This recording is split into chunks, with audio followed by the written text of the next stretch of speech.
ठीक है, तो उसका ही क्वेश्चन है। ये कह रहा है कि वोल्टेज ऑफ 30 वोल्ट, यानी कि पोटेंशियल सप्लाई दे रखी है कितने की, 30 वोल्ट की,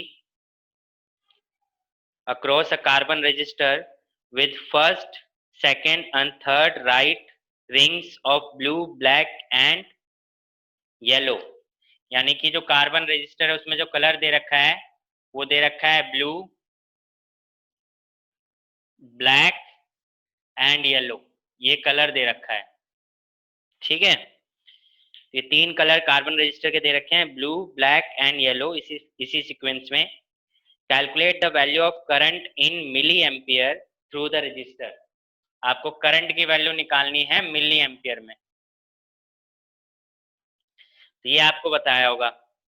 अब क्वेश्चन में बाकी बच्चों ने पढ़ा था कार्बन रजिस्टर में इस कलर के बेस पे रेजिस्टेंस निकालना, तो सबसे पहला काम तो यही बताइए कि रेजिस्टेंस कितना आएगा, वो मेरे को फटाफट बताएंगे। ये चार्ट के बेस पे था,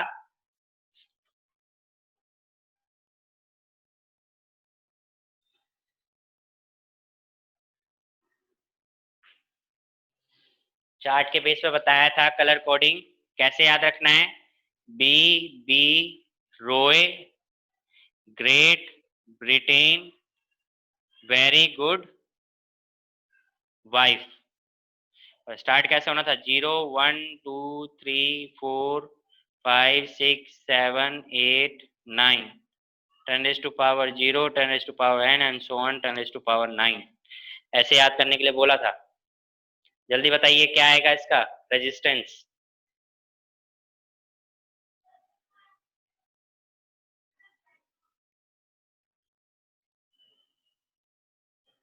sixty into 10⁻4। Sonia good.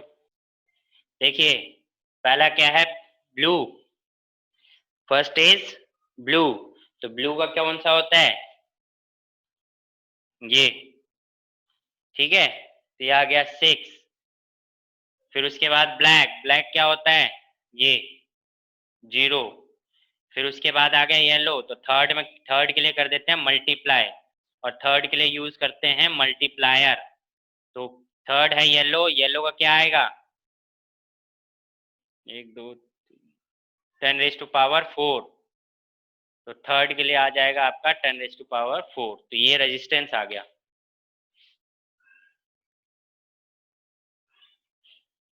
Third के लिए क्या आ गया, रेजिस्टेंस। आदर्श समझ में आया। No sir. बेसिकली क्या है, ये कार्बन रजिस्टर होते हैं, जितने भी इलेक्ट्रिकल अप्लायंस होते हैं उसमें छोटे छोटे रेजिस्टेंस लगे होते हैं। आपने देखा हो, अगर खोल के देखा हो, एलईडी के साथ में लगा होता है रेजिस्टेंस छोटा सा, जिसके ऊपर कलर की रिंग होती है। ठीक है, तो जो कलर की रिंग होती है उसके बेस पे हम डिसाइड करते हैं कि उसका रेजिस्टेंस कितना है। क्लियर है, तो इस तरीके से कलर कोडिंग होती है। अब कलर कोडिंग में, अगर एक बार मैं कलर कोडिंग दिखा देता हूँ, मिल जाए मेरे को। बाकी को पता है आपको क्या निकालना है, करंट। बाकी फटाफट करंट निकाल के दिखाएंगे, मैं जब तक इसको वो दिखा देता हूँ।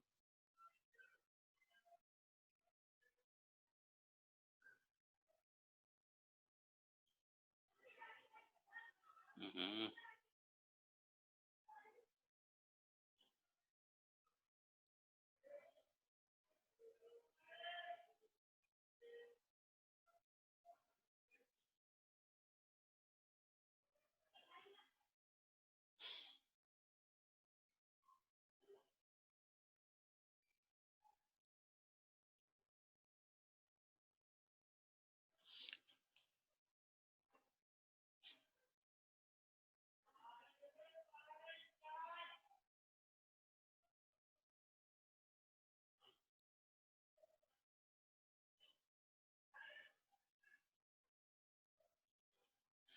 तो कलर कोडिंग होती है, कलर कोडिंग के बेस पे हम रेजिस्टेंस डिसाइड करते हैं।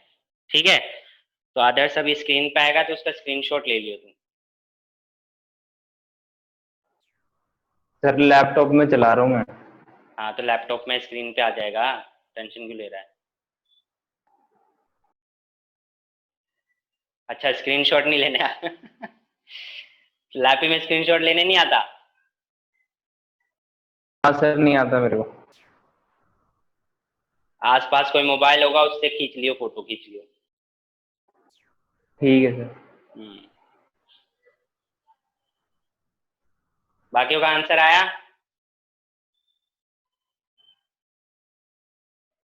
0.5 इंटू 10⁻⁻⁴ मिली एम्पियर। सोनिया का ही आंसर आ रहा है, बाकी क्या कर रहे हैं?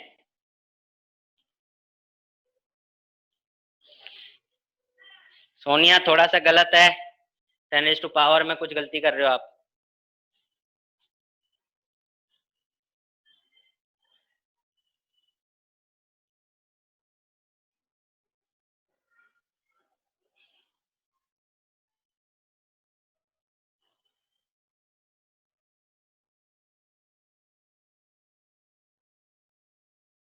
ये ले आदर्श, दिख रहा है सामने? अब ये कलर कोडिंग है, ये पूरा कलर है, इसके सिंबल्स हैं, सामने नंबर और मल्टीप्लायर, और ये लास्ट जो गोल्ड सिल्वर और नो कलर दिख रहा है, ये फोर्थ रिंग होती है। तो रेजिस्टेंस पे 4 तरीके की रिंग हो सकती हैं, first, second, third and fourth. ठीक है, अगर फोर्थ कोई रिंग नहीं है, इसका मतलब नो कलर, तो 20% टॉलरेंस होगा, वो अलग केस है। बाकी ये यहाँ से देखना है। तो पहला भी black, then brown, red, orange, yellow, green, blue, violet, grey, white. ठीक है, तो इसको याद करने का तरीका क्या है? B B ROY, great Britain, very good wife. Clear है आदर्श? बी बी रॉय, हाँ सर ग्रेट ठीक है, ब्रिटेन, क्लियर है। Very good wife. अब जोन सा कलर आता है उसका नंबर आगे हमें ले लेना होता है। पहले 2 कलर यानी पहले 2 रिंग के लिए वो नंबर ले लेंगे, और थर्ड रिंग के लिए मल्टीप्लायर। ठीक है, इसी तरीके से देख, यहाँ पे ब्लू पहले है, तो ब्लू कौन से पे है? 6 पे, तो पहला नंबर 6 आ गया यानी 6।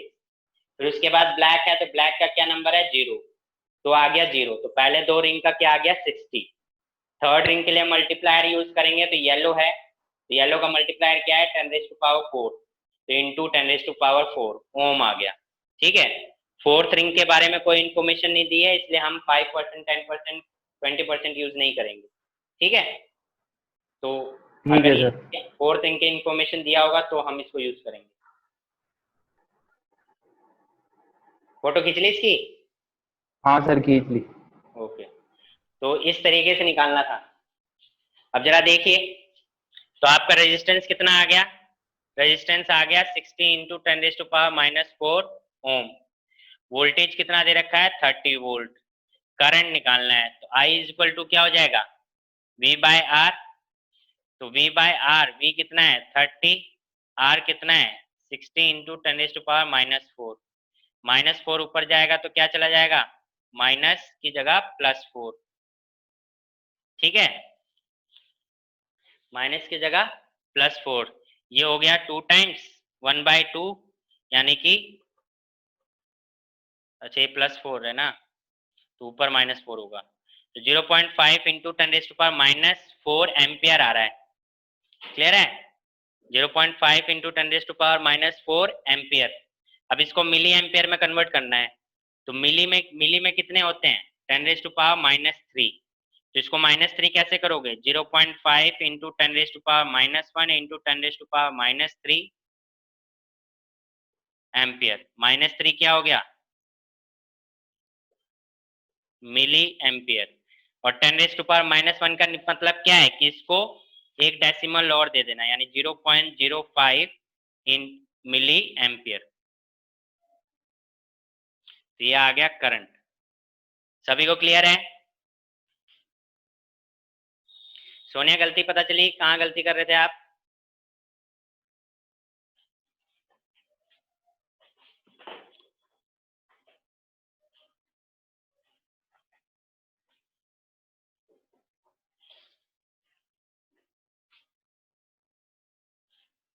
ओके, इसको मैं रैप कर रहा हूँ, नेक्स्ट क्वेश्चन की तरफ बढ़ेंगे।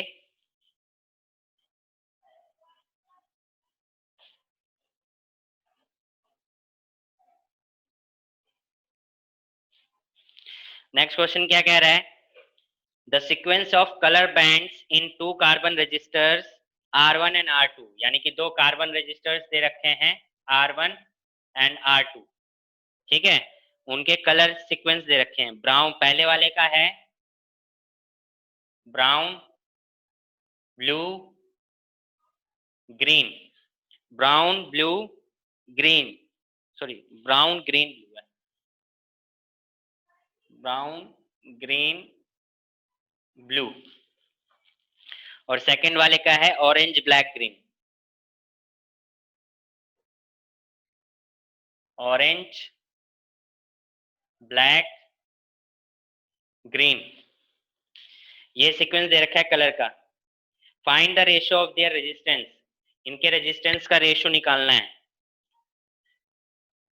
R1 बाय R2 बताना है कितना आएगा, फटाफट। अभी समझाया कलर रेजिस्टेंस कैसे निकालते हैं, रेजिस्टेंस का रेशियो कितना आएगा ये बताइए जल्दी से।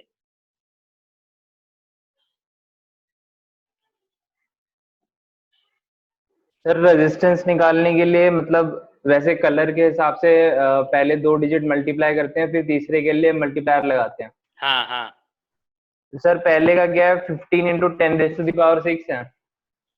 पहले का 15 × 10⁶ सही। अच्छा सर निकालता हूँ सर, 1 मिनट बाकी निकालता हूँ। रेशो निकालिए। ऋषभ, मानसी, दिव्यांशु, रेशो बताओ फटाफट।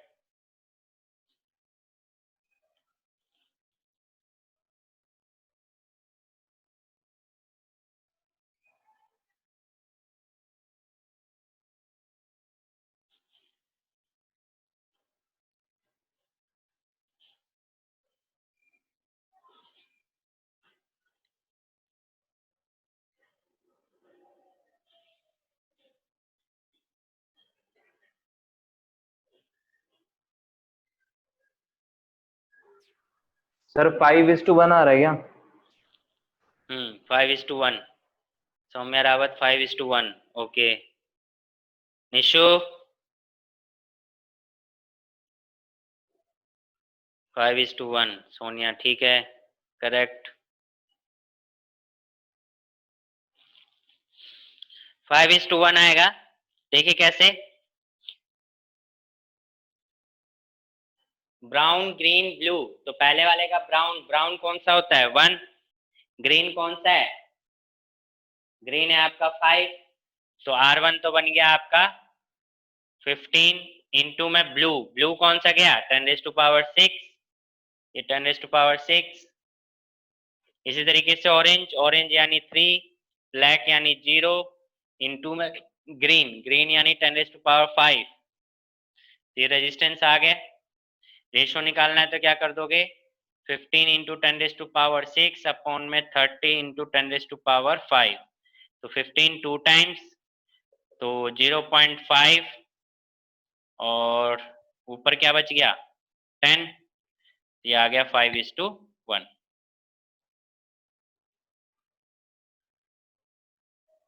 क्लियर है, सभी का आ गया 5:1। ऋषभ,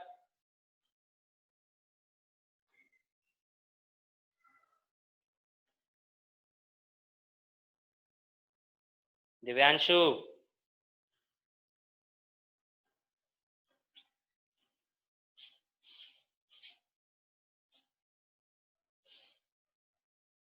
फटाफट ऐसे ना बोला करो आप लोग, ऑनलाइन का फायदा उठाते हो। कोई नहीं, आ गया सर, आ गया, आगे कराओ। तेरा आ गया ना, बाकियों को भी तो आना चाहिए। नेक्स्ट क्वेश्चन देखो। A cylindrical metallic wire is stretched to increase its length by 5%। यानी एक मेटेलिक वायर है जिसकी सिलेंड्रिकल शेप की है, जिसकी लेंथ को 5% इंक्रीज किया है। ठीक है, सिलेंड्रिकल वायर है और लेंथ को 5% इंक्रीज किया है।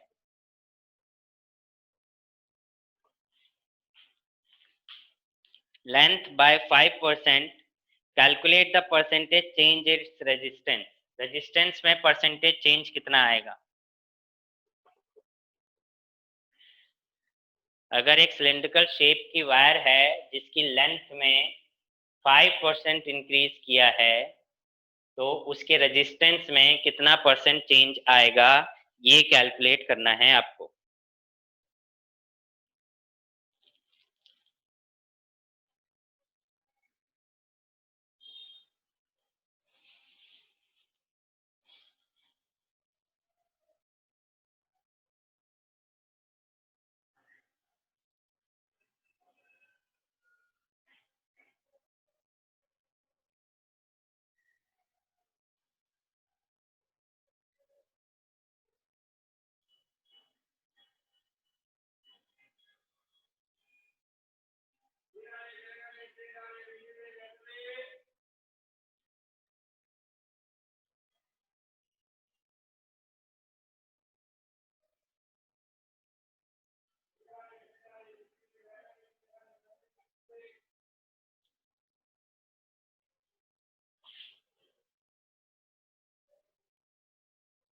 5%, रॉन्ग आंसर।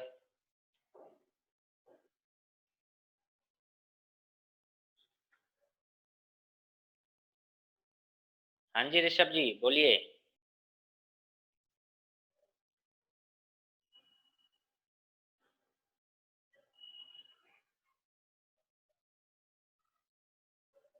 5% नहीं है आंसर।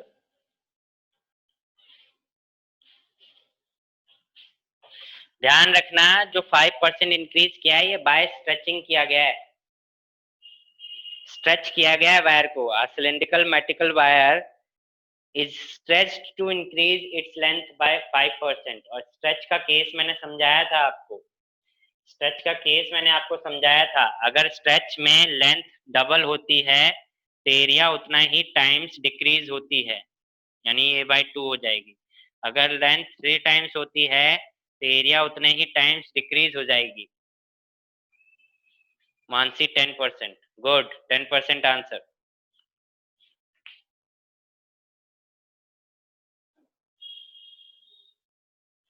10%। देखिए कैसे होगा, क्या बोल रहा है कि लेंथ 5% से इंक्रीज हुई है बाय स्ट्रेचिंग।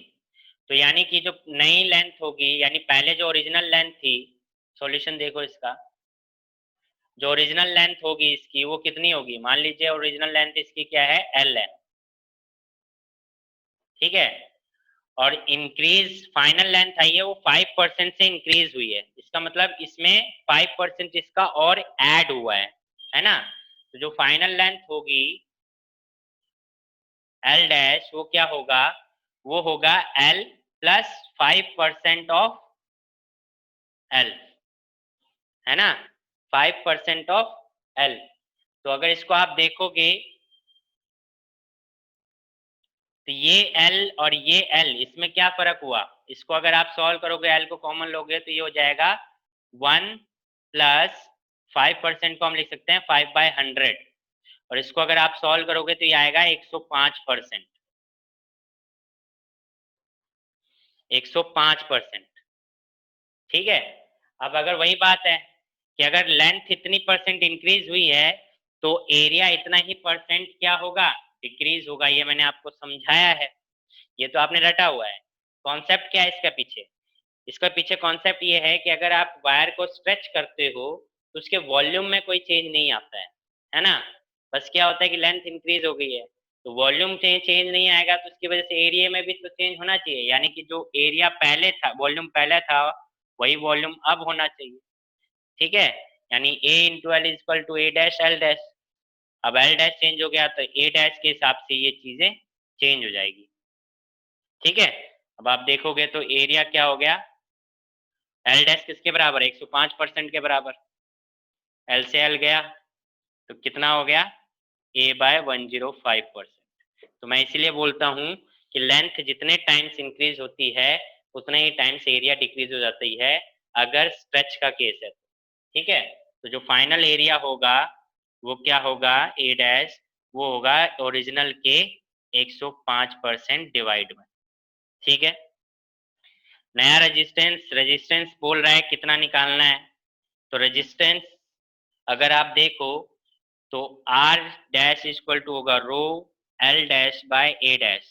मटेरियल सेम है तो रेजिस्टिविटी तो सेम रहेगी, बट फॉर्मूले में लेंथ और एरिया चेंज हो रहा है तो रेजिस्टेंस चेंज हो जाएगा, ठीक है।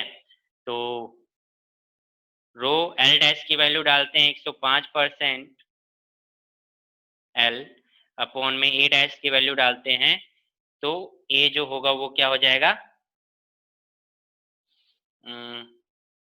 a/105 इंटू में, है ना। तो ये क्या हुआ, रो एल बाय ए 105% का स्क्वायर, ये हुआ 105% का क्या हो गया, स्क्वायर हो गया।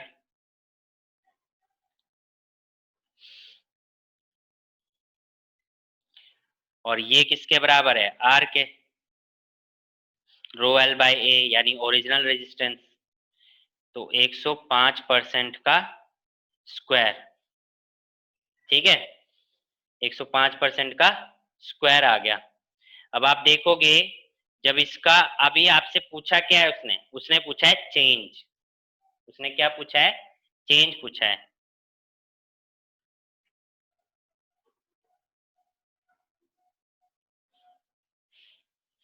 चेंज परसेंटेज अगर पूछा है, चेंज निकालने के लिए पूछा है, तो परसेंटेज चेंज में से पहले वैसे फाइनल फाइनल में से इनिशियल को माइनस करोगे, क्योंकि इनिशियल बढ़ चुका होगा। तो आप देखोगे कि क्या करोगे आप, फाइनल में से यानी आर डैश में से आर माइनस करोगे। तो आर डैश किसके बराबर है? 105% का square into R minus are.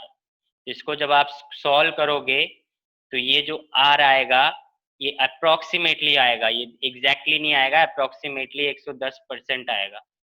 ठीक है, सॉल्व करने पे। तो आपका आंसर कितना आना चाहिए? 110 कह रहा हूँ, 10%। 10% ऑफ आर ये आएगा। परसेंटेज चेंज इतना आ जाएगा। इसमें किसी को कोई डाउट?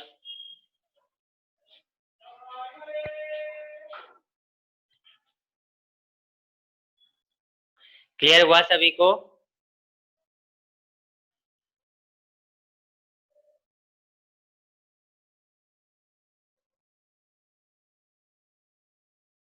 अगर सभी को क्लियर हो गया है तो एक बार यस यस, हाँ ठीक है, ओके। सभी लिख देंगे एक बार यस। तो इस तरीके से आपको परसेंटेज चेंज निकालना था।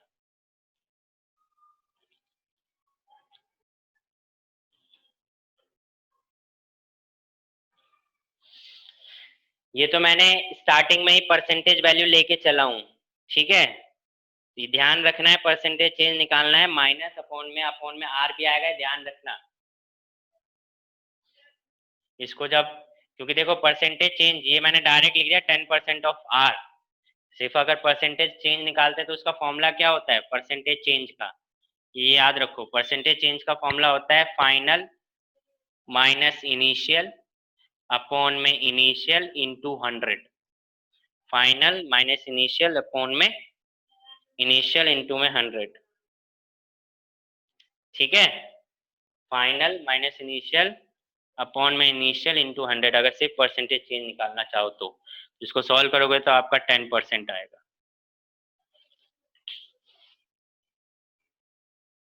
नेक्स्ट क्वेश्चन देखिए सर, लास्ट में आपने क्या कैलकुलेशन की है?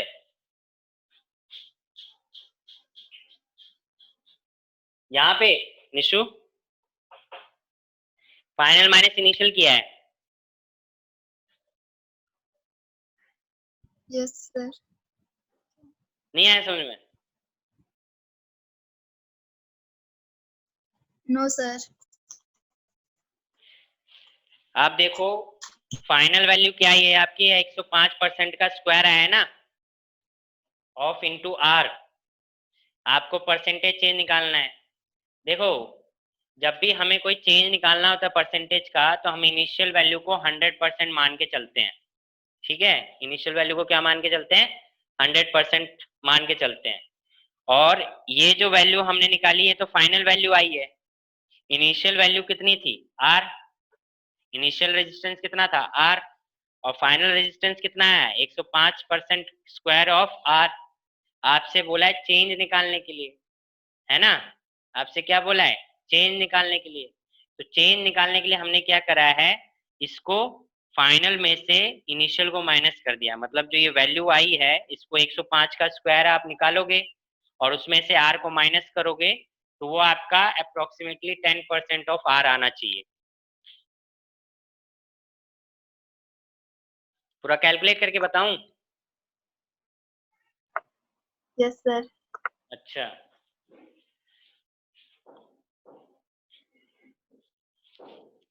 पूरा कैलकुलेट करके बताते हैं। 105 का स्क्वायर निकालो पहले, फिर बताते हैं।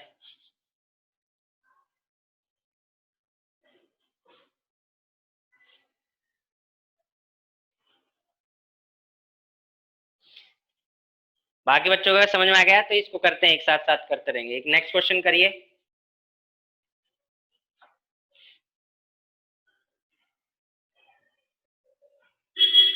लास्ट क्लास में हमने ईएमएफ और पोटेंशियल का कॉन्सेप्ट सीखा था, यानी कि ईएमएफ अगर दो बैटरी पैरेलल कनेक्टेड है, सीरीज में कनेक्टेड है, तो वो कॉन्सेप्ट हमने सीखा था। इंटरनल रेजिस्टेंस का कॉन्सेप्ट हमने सीखा था, ठीक है। तो वो क्वेश्चन, उस टाइप का एक क्वेश्चन दे रहा हूँ, वो करिए। नेक्स्ट इसको लास्ट में करते हैं, ठीक है, क्योंकि टाइम लेगा कैलकुलेशन में, इसलिए लास्ट में बताता हूँ।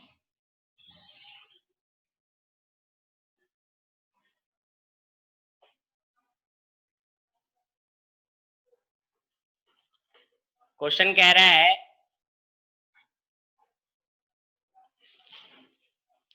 a cell of EMF 4 volt and internal resistance 0.5 ohm, यानी कि जो EMF है वो है 4 वोल्ट और इंटरनल रेजिस्टेंस दे रखा है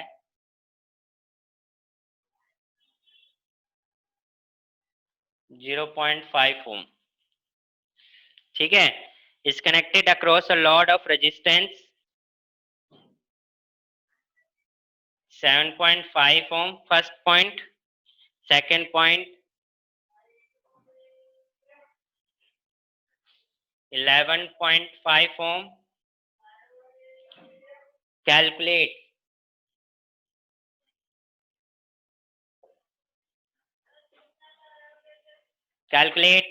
the ratio of the difference in the EMF of the cell and the potential drop across load। क्या है कि एक बैटरी है, ठीक है, ये बैटरी है जिसका ईएमएफ 4 वोल्ट और इंटरनल रेजिस्टेंस 0.5 ओम दे रखा है। अब इसको आपने, ये अलग से एक्सटर्नल रेजिस्टेंस है जिनके जिनके साथ एक एक करके कनेक्ट कर रहे हैं, यानी एक बार इस बैटरी को इसके साथ कनेक्ट किया, एक बार बैटरी को इसके साथ कनेक्ट किया, ठीक है। एक बार 7.5 ओम के साथ कनेक्ट कर रहे हो और एक बार 11.5 ओम के साथ।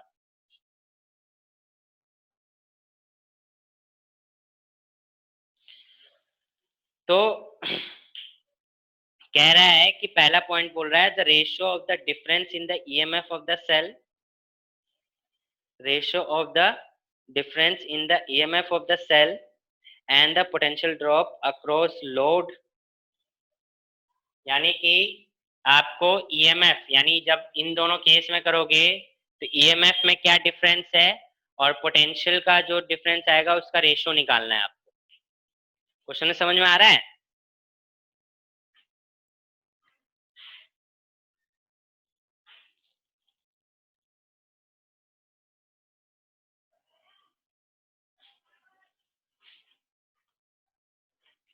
क्वेश्चन समझ में आया आप लोगों को?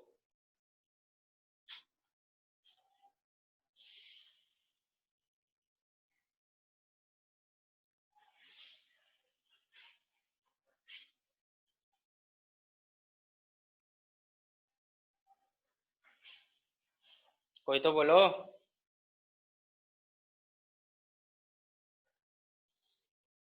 देखो ये निकालना है,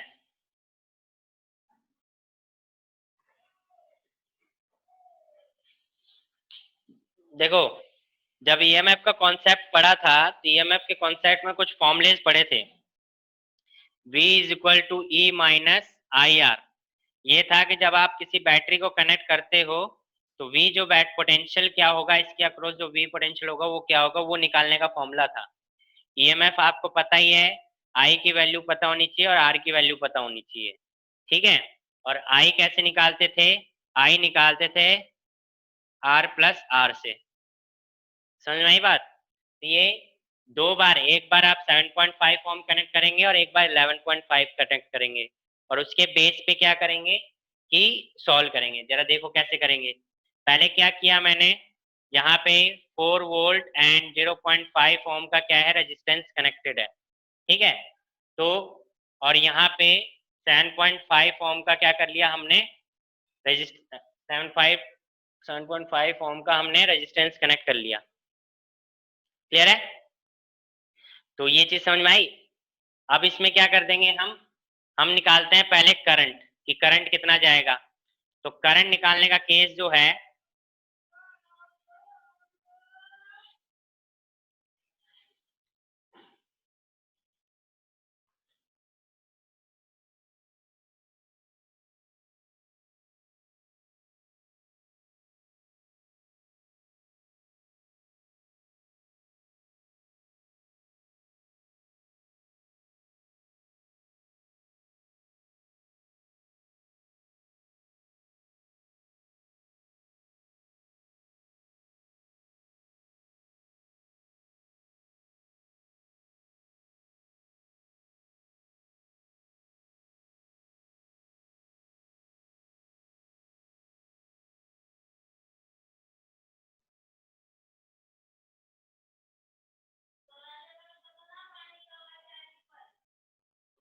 तो आई इक्वल टू आप निकालोगे तो वी अपॉन में क्या जाएगा, आर अपॉन में आर, ठीक है। तो वी अपॉन में आर प्लस आर हो गया, तो वी की वैल्यू कितनी हो गई 4 वोल्ट, और आर प्लस आर की वैल्यू कितनी है, आर कितना है आपके पास 7.5 प्लस 0.5 कितना हो गया 4 अपॉन में 8, यानी कितना आ गया 1/2, यानी कितना आ गया 0.5 एम्पियर, ठीक है। ये आ गई करंट की वैल्यू I1। फिर हम निकालते हैं V1, तो V इज इक्वल टू होगा E minus I1 R। E कितना दे रखा है आपको 4 वोल्ट, माइनस I कितना निकाले हो 0.5, और ये कितना है 0.5, तो कितना आ गया आपको 4 माइनस 0.25 कितना आ गया 3.75 वोल्ट। इतनी बात समझ में आई सभी को, इतनी बात सभी को समझ में आई। Yes sir. इसी तरीके से ये आपने निकाल लिया पहला केस जब आपने 7.5 ओम का रेजिस्टेंस कनेक्ट कर रखा है। सेकंड केस जो होगा वो आप निकालोगे जब आप 11.5 का कनेक्ट करोगे, तो 11.5 का कनेक्ट करोगे तो ये आ गया 11.5 ओम।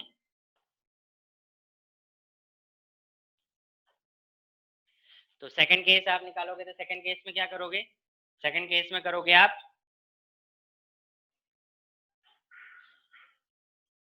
I2 निकालोगे। I2 निकालने के लिए क्या करोगे, E अपॉन में R प्लस आर, E कितना है 4 वोल्ट, कितना है 4 वोल्ट, और R कितना है 11.5 प्लस में 0.5,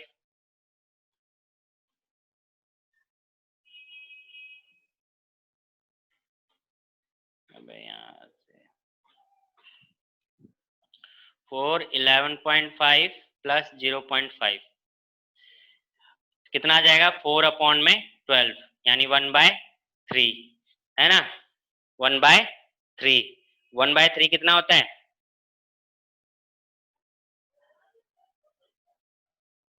0.33, 0.33 एम्पियर। तो ये तो आ गया I2। इसी तरीके से V2 निकालोगे तो वो क्या निकालोगे E minus I2 into R, तो ये कितना है 4, माइनस I2 की वैल्यू कितनी आई है 0.33 इंटू 0.5, ठीक है। इसको माइनस करोगे 0.33 और इसको मल्टीप्लाई करोगे तो कितना आएगा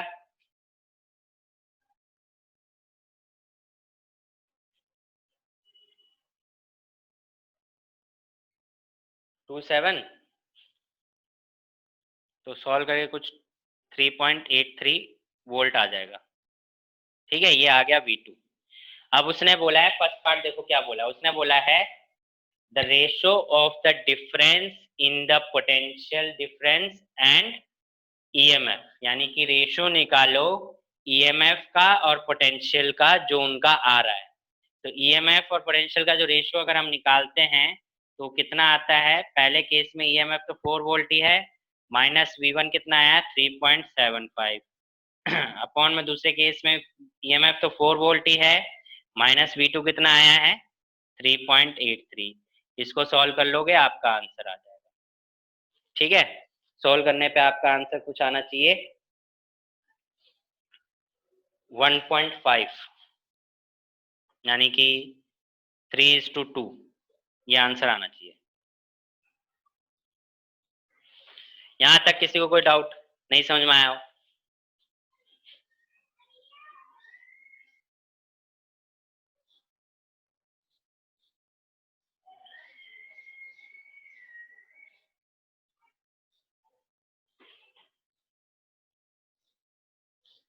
अगर सबको समझ में आया तो एक बार यस यस कर देंगे।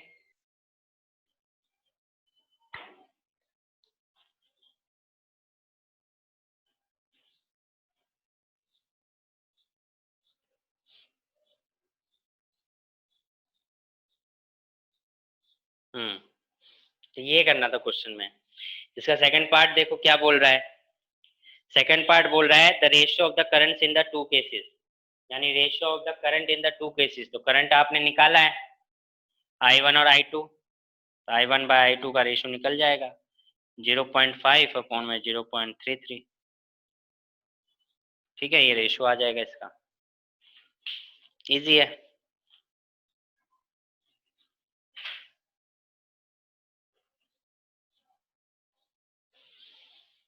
ठीक है, नेक्स्ट क्वेश्चन देखिए। To sales of EMF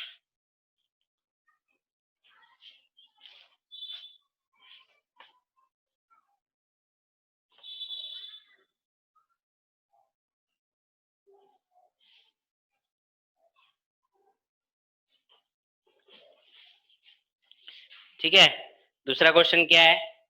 question कह रहा है two sales of EMF 2E, यानी कि एक ईएमएफ दे रखा है 2E और दूसरा दे रखा है E, यानी कि दो सेल्स है। ठीक है, and internal resistance 2R and R, और इंटरनल रेजिस्टेंस दे रखा है 2R and R respectively, are connected in parallel. ठीक है, किसमें कनेक्टेड है? पैरेलल में, पैरेलल कनेक्शन है।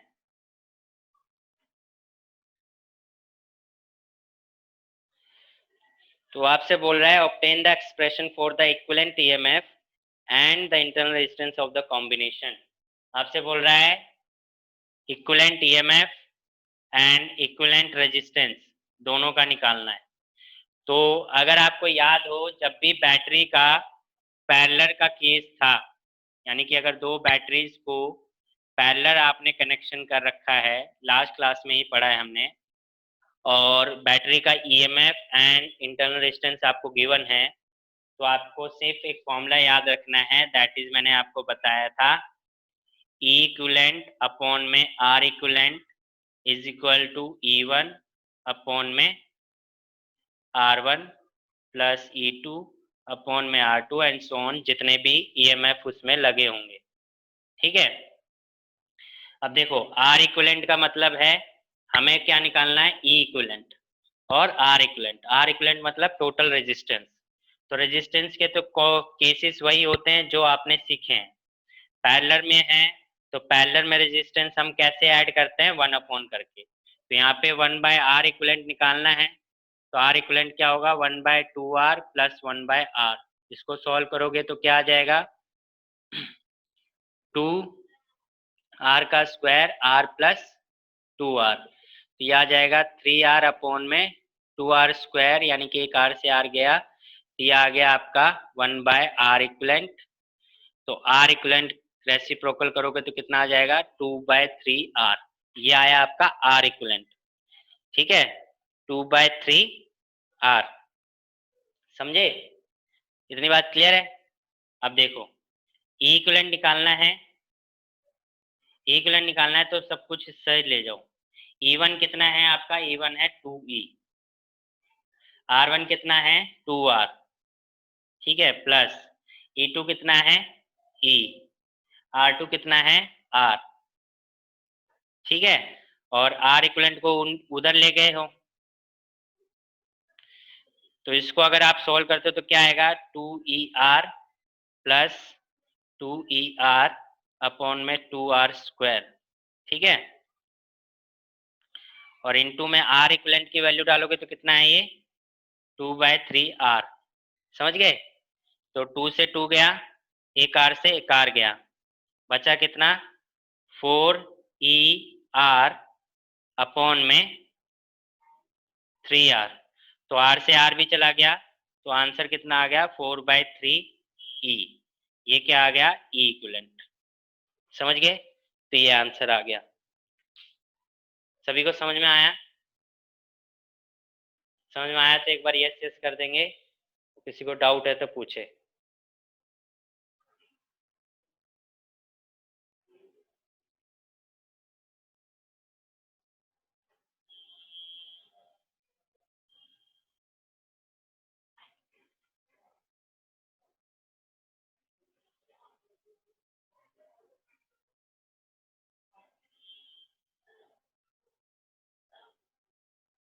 ओके,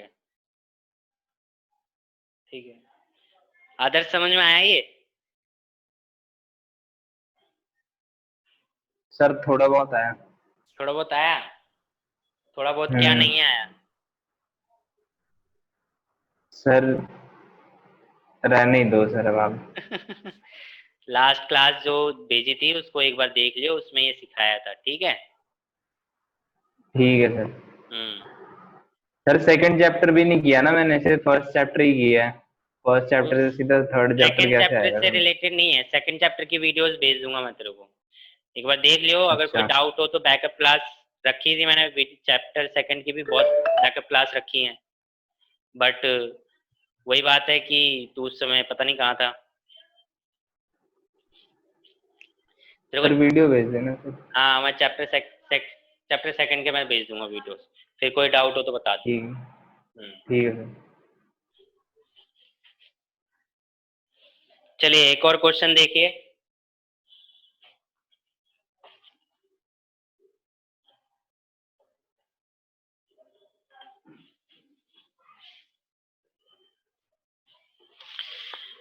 क्वेश्चन में आपको एक सर्किट दिया हुआ है, दैट इज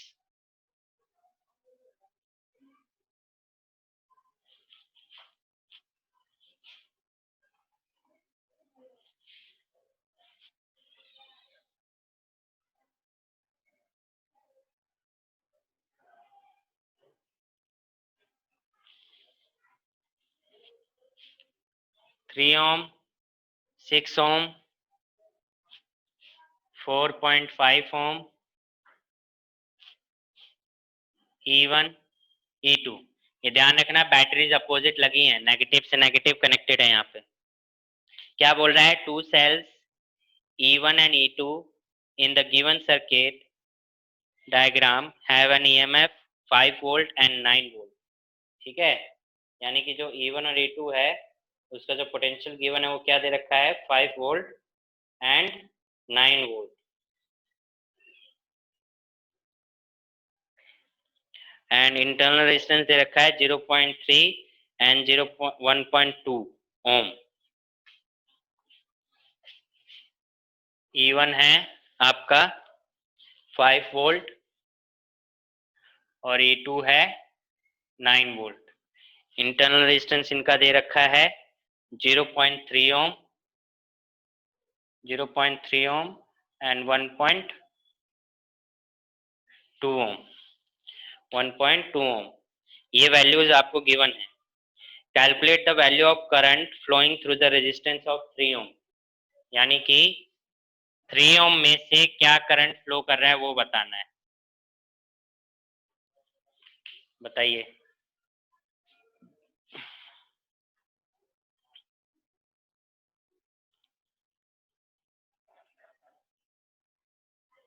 थ्री ओम वाले में से क्या करंट फ्लो कर रहा है वो बताना है।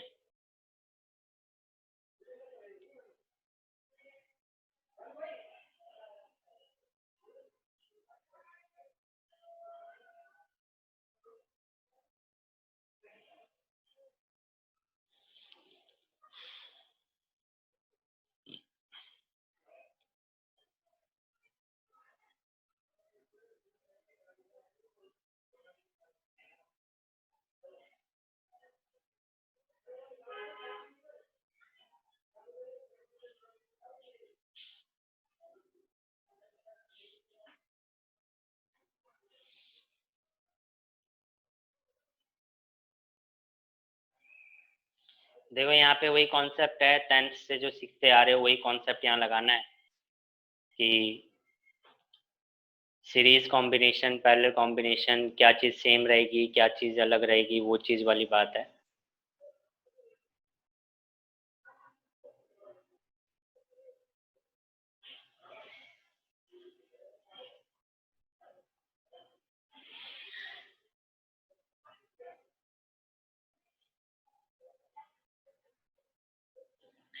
देखो इधर देखो, देखिए सबसे पहली बात, जब भी हम बैटरी कनेक्शन करते हैं तो वो सेम डायरेक्शन में होती है, यानी पॉजिटिव से नेगेटिव कनेक्टेड होती है। यहाँ आप देख रहे हो अपोजिट साइड में कनेक्शन है, यानी नेगेटिव से नेगेटिव कनेक्शन है। और मैंने बताया था कि जब भी बैटरी नेगेटिव से नेगेटिव यानी अपोजिट डायरेक्शन में कनेक्शन होगा तो आपको एक नेट ईएमएफ निकालना होगा, यानी चेंज निकालना होगा। ठीक है, तो बड़े में से छोटे को माइनस कर दो, 9 वोल्ट में से 5 गया तो कितना बचा, 4 वोल्ट। यानी इसका इफेक्टिव वोल्ट जो रहेगा वो क्या रहेगा, 4 वोल्ट रहेगा। ठीक है, इफेक्टिव वोल्ट क्या रहेगा, 4 वोल्ट रहेगा।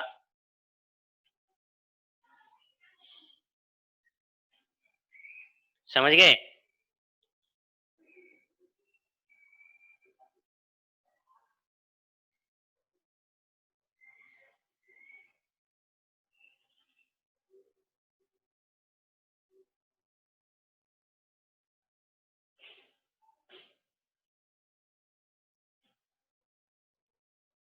तो इसका कितना आया, 4 वोल्ट।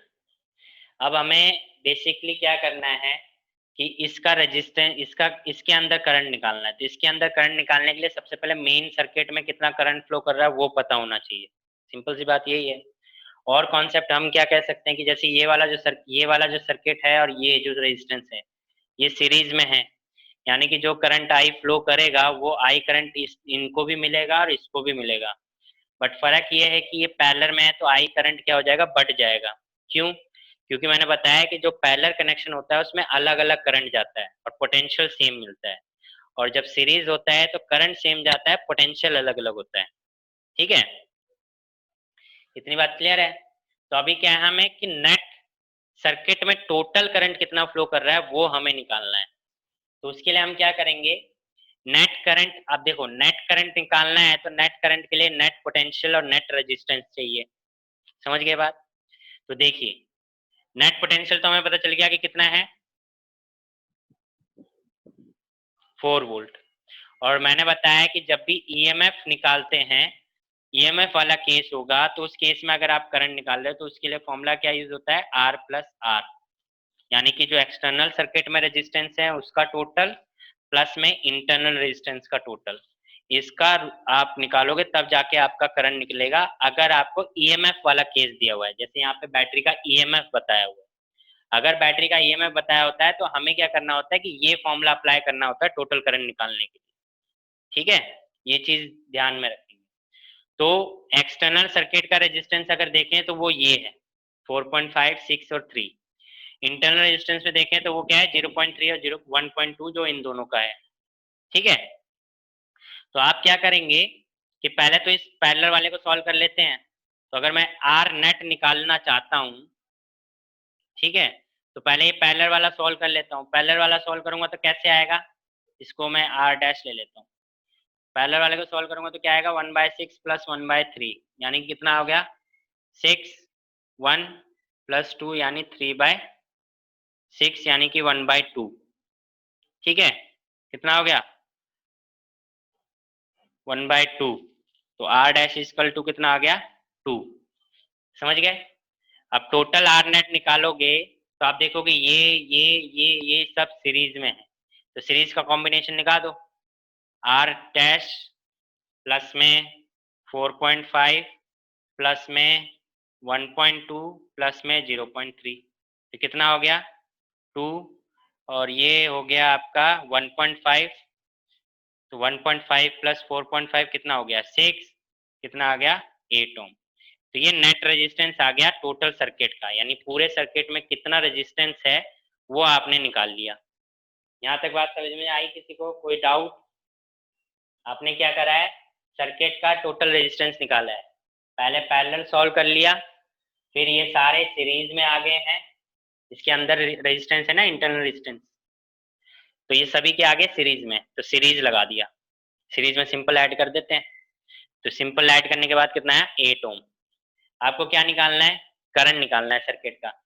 तो पहले हम सर्किट का करंट निकालते हैं। तो सर्किट का करंट कैसे निकलेगा, I equal to E upon में आर प्लस आर, तो ई कितना है आपका 4 वोल्ट नेट, अपॉन में आर प्लस आर कितना है 8 ओम, ये कितना आ गया 1/2 यानी कि 0.5 एम्पियर, यानी कि नेट करंट कितना आया है 0.5 एम्पियर।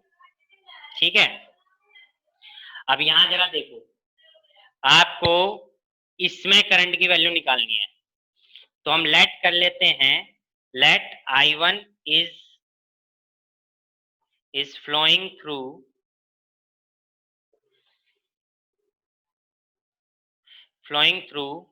3 ohm resistor, है ना। हम मान लेते हैं कि इसमें कितना फ्लो कर रहा है I1, तो इसमें कितना फ्लो करेगा 0.5 माइनस I1।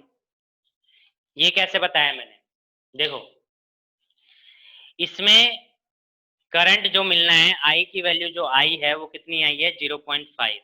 अगर I की वैल्यू 0.5 आई है तो इस पूरे को भी 0.5 मिलेगा और इसको भी 0.5 मिलेगा, ठीक है। तो इस पूरे को अगर 0.5 मिलेगा तो जो 0.5 है ये इन दोनों में बटेगा ना, क्योंकि ये पैरेलल कनेक्शन है और पैरेलल कनेक्शन में करंट की वैल्यू अमाउंट जो होता है वो अलग अलग होता है। तो ये 0.5 इन दोनों में बटेगा, डिवाइड होगा, पर कितना डिवाइड होगा वो हमें नहीं पता है। हमें ये पता है कि ये जो पैरेलल में है तो पैरेलल में क्या होता है पोटेंशियल सेम होता है, हमें ये पता है पैरेलल में क्या है पोटेंशियल सेम होता है। तो हमने माना कि अगर 3 ओम में से I1 जा रहा है तो 6 ओम में से कितना जाएगा 0.5 इंटू माइनस I1, ये करंट जाएगा। और हमें पता है कि इन दोनों का पोटेंशियल सेम होगा, तो हम क्या कह सकते हैं, और पोटेंशियल कैसे निकालते हैं, पोटेंशियल निकालते हैं V is equal to I R. Potential कैसे निकालते हैं, V is equal to I R. तो I R is equal to I R, potential same होगा ना, I R is equal to I R. तो मैंने क्या करा 3 इंटू में I1 is equal to 0.5 minus I1 into में 6, ठीक है। इसको सॉल्व कर लो, 3I1 इज इक्वल टू 6 किया तो 6 पंजे 30 यानी 3 माइनस 6I1, उधर जाएगा प्लस का तो कितना आ जाएगा 9I1 इज इक्वल टू 3, तो I1 इज इक्वल टू क्या आ गया 3/9 यानी कि 1/3 यानी कि 0.33, 0.33, ठीक है 0.33 एम्पियर। ये बात, अब इसमें किसी को कोई डाउट किसी पॉइंट पे किसी स्टेप पे बताइए, कहीं ना कहीं तो आया होगा।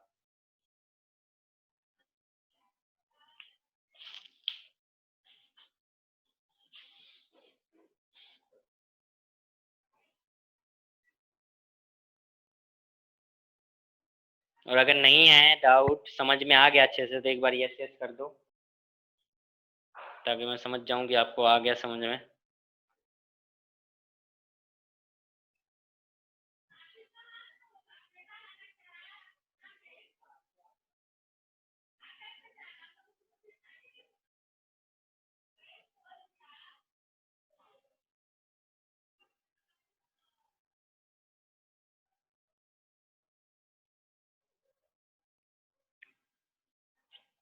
नहीं आया किसी को समझ,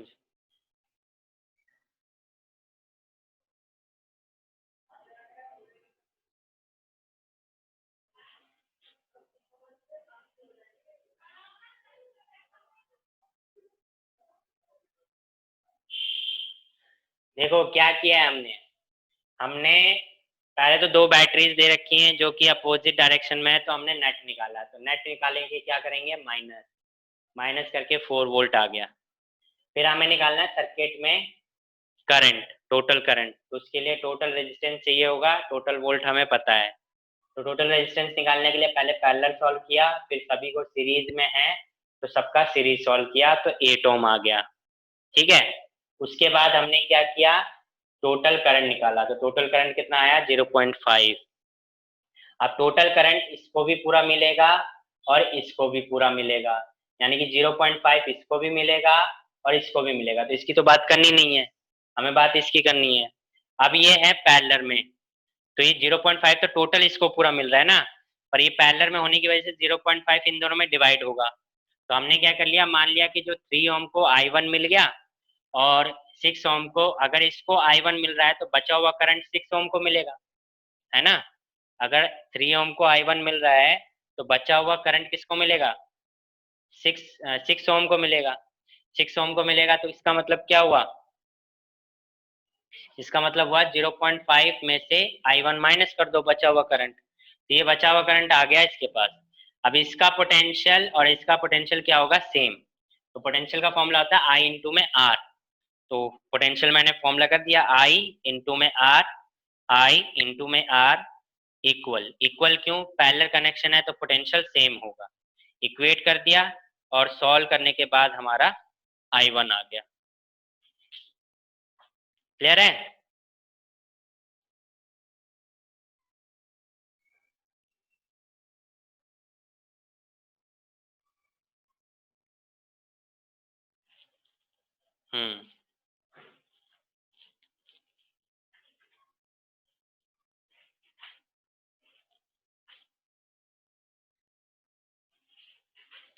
चलिए, तो ये आज के न्यूमेरिकल थे।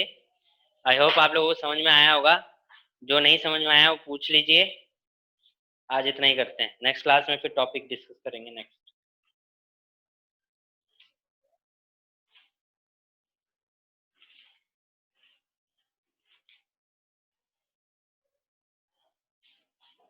निशु आपको समझा देते हैं वो कैलकुलेशन कैसे आया, ठीक है?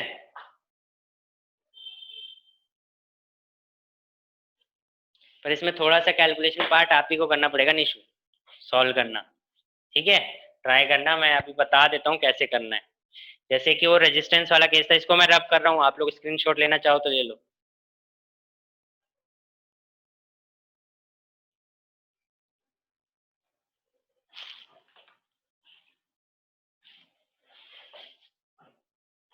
देखो निशु 5% लेंथ में इंक्रीज किया है और एरिया का इंक्रीज आपको पता है किस तरीके से करते हैं, ठीक है ना? वो कॉन्सेप्ट आपने सीख लिया। तो देखो जब final length I L dash, तो वो क्या हुआ, एल प्लस 0.5% ऑफ एल, है ना? इसका मतलब यही हुआ। तो आपने क्या करा, एल प्लस 0.5% को क्या लिख सकते हैं, 0.5 अपॉन में 100 ऑफ एल। इसको आप क्या कर सकते हो, एल 1 प्लस 0.5 अपॉन में, थोड़ा 5% इंक्रीज हुआ है ना, 5%। इतना समझ में आया? ये तो आई फाइनल लेंथ। इसी तरीके से फाइनल एरिया भी आएगा, मैंने बताया कि वो अपॉन में आ जाता है, 1 प्लस 5 अपॉन में 100, ठीक है? इतनी बात क्लियर है? अब आपको नया रेजिस्टेंस निकालना है, तो वो होगा rho L dash by A dash. तो वो कितना आएगा आपका, आप पुट करेंगे, एल डैश कितना आया, एल 1 प्लस और अपॉन में एरिया, और ये ऊपर जाएगा तो इसका क्या हो जाएगा, स्क्वायर, ठीक है? अब आप देखोगे रो एल बाय ए क्या होता है, रो एल बाय ए होता है ओरिजिनल रेजिस्टेंस, और 1 प्लस 5 बाय 100 का स्क्वायर, ठीक है? अब इसको आप सॉल्व करो, 1 प्लस 5 बाय 100 का स्क्वायर, ये अप्रोक्सीमेटली ना आपका ये बन जाएगा, जब आप इसको सॉल्व करोगे तो ये बन जाएगा 10 अपॉन में 100, ठीक है? ये आ जाएगा, क्लियर है? आर डैश इसका आपका ये आ जाएगा सॉल्व करने पे, स्क्वायर सॉल्व करने पे आइडेंटिटी लगा देना, ए प्लस बी का होल स्क्वायर वाली आइडेंटिटी लगा के सॉल्व कर देना, आ जाएगा, ठीक है? अब देखिए, आपसे बोल रहा है परसेंटेज चेंज निकालने के लिए, तो परसेंटेज चेंज निकालते हैं हम कैसे, फाइनल माइनस इनिशियल अपॉन में इनिशियल इनटू में 100, इस तरीके से निकालते हैं, ठीक है? फाइनल माइनस इनिशियल अपॉन में इनिशियल इनटू में 100। तो फाइनल कितना है आपका, फाइनल आया है R 1 प्लस 10 बाय 100, इनिशियल तो R है ही है, अपॉन में R है ही है, ठीक है? और ये इनटू में 100। तो इसको जब आप सॉल्व करोगे ना, तो आप देखोगे कि आपका आएगा, इसको देखो कैसे, R कॉमन ले लो, R कॉमन लोगे तो 1 प्लस 10 बाय 100 माइनस 1 अपॉन में R इनटू में 100, R से R गया, 1 से 1 गया, तो क्या बच गया, 10 बाय 100 विच इज 10%। तो ये परसेंटेज चेंज आ गया। आया निशु समझ में?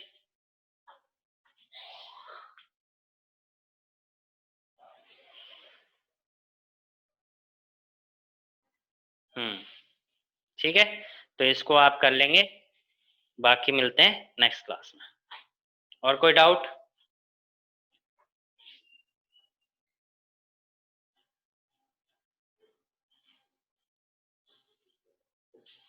चलिए मिलते हैं फिर नेक्स्ट क्लास में। Till then bye bye.